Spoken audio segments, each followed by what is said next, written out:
Ranking D&D Cleric Cantrips. Guidance. Free 1d4 bonus to every check ever made is extremely powerful. This is an utility S tier spell, but if your DM says that casting guidance every time you speak to someone is suspicious, it's something more of a B tier since you can only really cast it on things like athletics or sleight of hand checks. Light.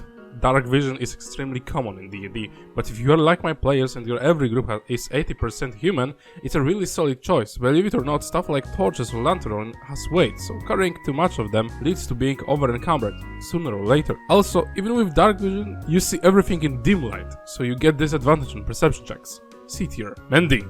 This is an extremely niche spell. The amount of times you actually use this spell is so tiny that it's kind of a waste of a cantrip slot. Unless your DM runs some weird rules on damaging equipment, I don't think it's gonna see much use. D tier. Resistance. Just don't.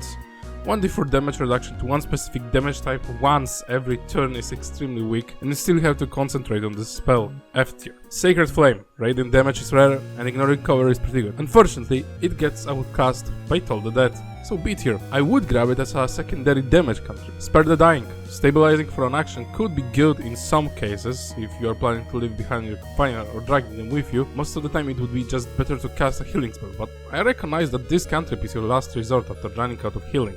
C tier. We don't plan for failure here. Thaumaturgy. Even though this spell doesn't have that much uses besides getting an advantage on intimidation, it would be boring to just take the optimal spells. This spell is fun and flavorful.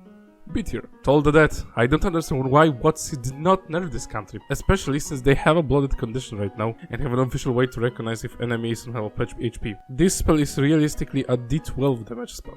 Amount of times you're gonna use the D8 version of it is pretty small. It's essentially your best damaging cantrip. It targets a wisdom save, the weakest save of monsters in the game, although necrotic damage is resisted by some enemies. As long as you're not fighting undead, you should be fine.